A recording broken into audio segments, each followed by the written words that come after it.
11 chemistry रसायन विज्ञान के संदर्भ में कुछ चर्चाएं हो रही हैं।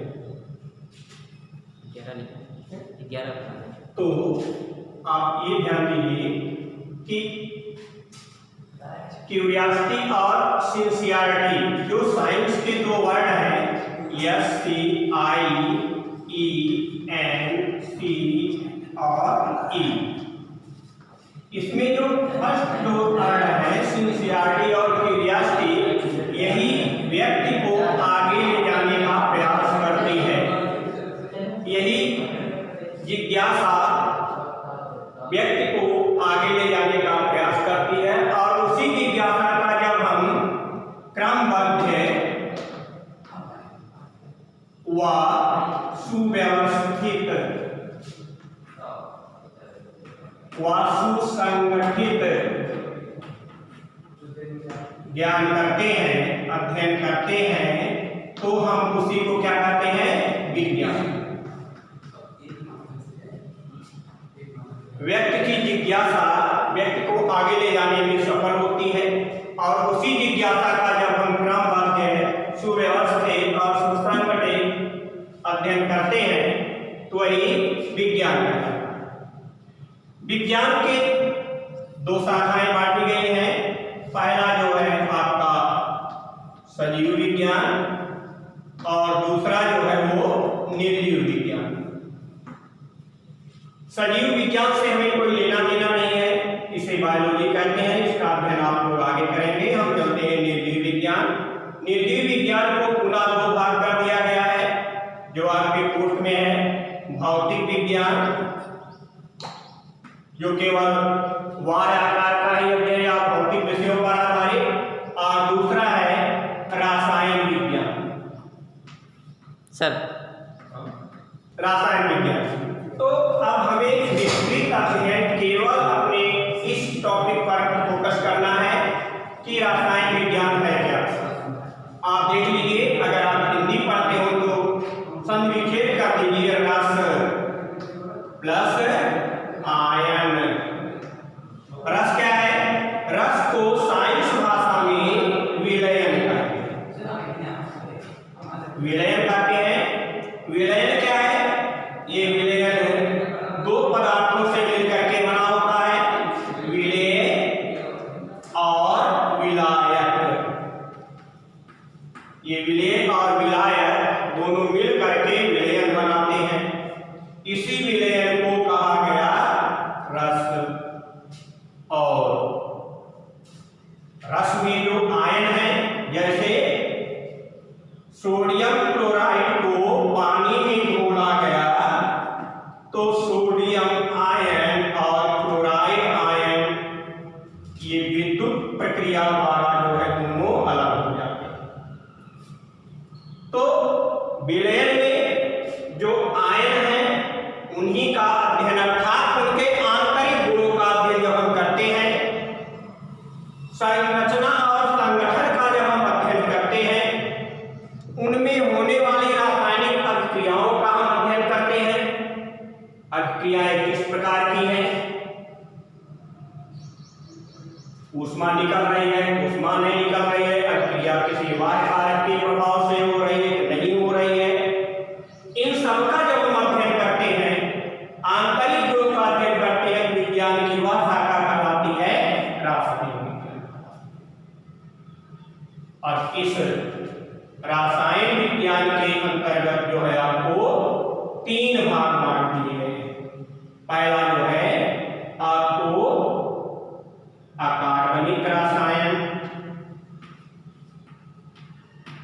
जिसे आप भाग 1 कहेंगे,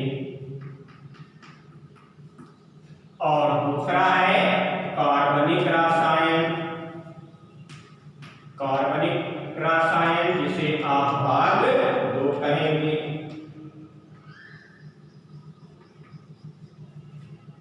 और उन्हीं के बीच में भी एक शाखा है जिसे आप विश्लेषणात्मक रसायन कहते हैं। विश्लेषणात्मक रसायन। तो रासायन विज्ञान अध्ययन की सुविधा के लिए 3 भागों में बांटा गया।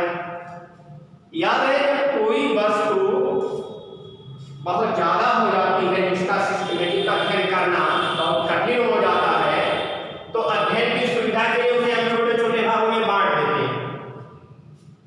वही हाल रासायन विज्ञान में भी होगा, वही हाल भौतिक विज्ञान में भी होगा, वही हाल सजीव विज्ञान में भी होगा। कार्बनिक विश्लेषण और अकार्बनिक में भी वही प्रक्रिया अपनाई जाती है कि हम उसे उसके लिमिटेशन के आधार पर, एक निश्चित मानक बंध के आधार पर हम उनका वर्गीकरण करना शुरू कर देते हैं। तो हमारी मुख्य 2 शाखाएं हैं, कार्बनिक रसायन और अकार्बनिक रसायन, जिसका अध्ययन कक्षा 11 के अंतर्गत किया जाता है। अब ये प्रश्न ये होता है कि कार्बनिक क्या है और अकार्बनिक क्या है। तो हाई स्कूल में भी आप लोग परिचित होंगे, फिर भी यहाँ पर थोड़ा सा इंट्रोडक्शन जरूरी है। कार्बनिक का मतलब होता है जिसमें कार्बन अवश्य पाया जाए, कहीं ना कहीं कार्बन से संबंधित यौगिक जरूर हों, और अकार्बनिक का मतलब है जिसमें कार्बन ना हो। अब जैसे NaCl, इसमें कहीं कोई कार्बन नहीं है। HNO3, इसमें कोई कार्बन नहीं है। H2SO4, इन यौगिकों में कोई कार्बन नहीं है। सोडियम फॉस्फेट Na3PO4, कहीं कोई कार्बन नहीं है। ऐसे यौगिकों का अध्ययन किया जाएगा तो वो अकार्बनिक कहलाएगा। इनके द्वारा जो रासायनिक प्रक्रिया होगी, इनमें जो परिवर्तन होगा, इनकी संरचना संगठन का जब अध्ययन करेंगे, इनके भौतिक और रासायनिक गुणों के बारे में जब अध्ययन करेंगे, इनके बीच होने वाली पारस्परिक क्रियाओं का जब हम अध्ययन करेंगे, तो हम उसे कहेंगे अकार्बनिक रसायन। किंतु हमें यूरिया का अध्ययन करना है।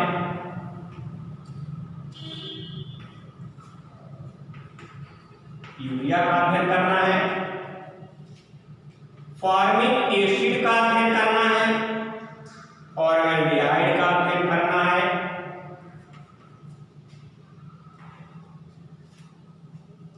कीटोन ग्रुप का अध्ययन करना है,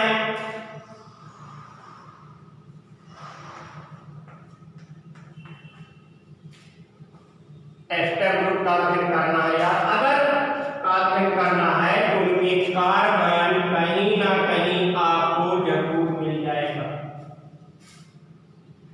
तो अगर हम इन यौगिकों के संरचना संगठन, इनमें होने वाली भौतिक, इनके द्वारा इनमें भौतिक और रासायनिक गुणों का, इनके भौतिक और रासायनिक गुणों का अध्ययन करते हैं, इनके बीच होने वाली पारस्परिक रासायनिक क्रियाओं का अध्ययन करते हैं, इनके निर्माण का, इनके गुण और दोष का जब हम अध्ययन करते हैं, तो विज्ञान की वो शाखा कहलाती है कार्बनिक।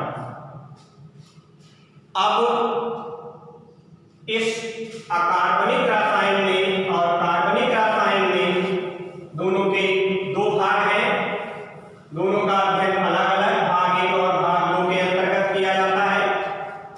आइए थोड़ा सा इंट्रोडक्शन करते हैं अकार्बनिक रसायन।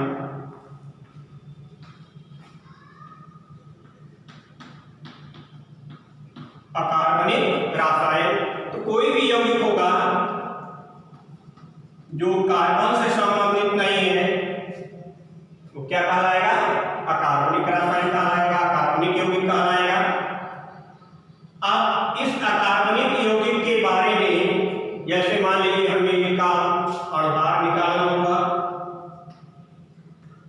इनके भौतिक और रासायनिक गुण का अध्ययन करना हुआ,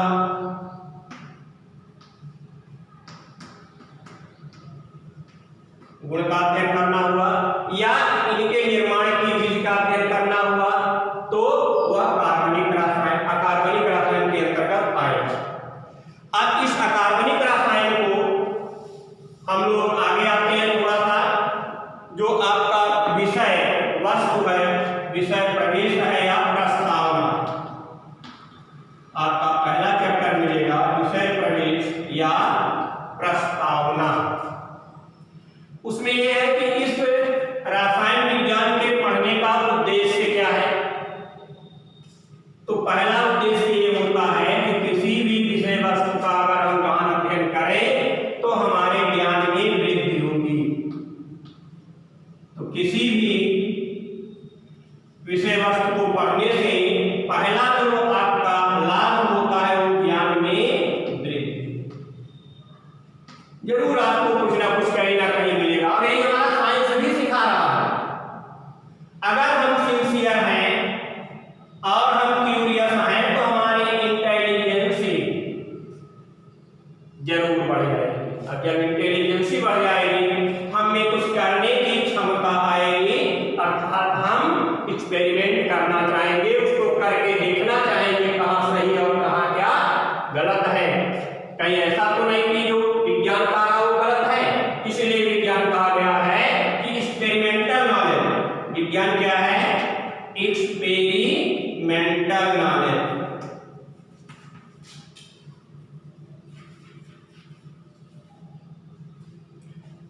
विज्ञान कहता है कि करके देख लो, डूइंग इज बिलीविंग। पहले क्या था?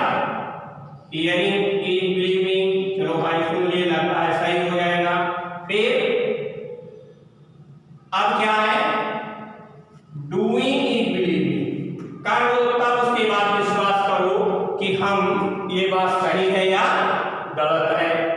तो अब ये जो एक्सपेरिमेंटल नॉलेज है ये बताता है हमारा कीवर्ड।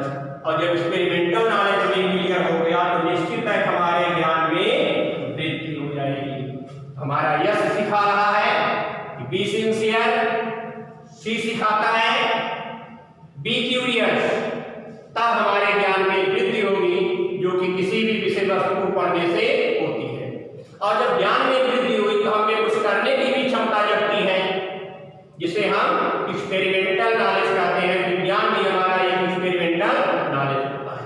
और जब हम विज्ञान कोई मेडिकल कर लिए, हमें उसके बारे में डिटेल नॉलेज हो गया तो ज्ञान में वृद्धि हो जाती है। ई और सी और ई यही पूरा इंडिकेट करते हैं।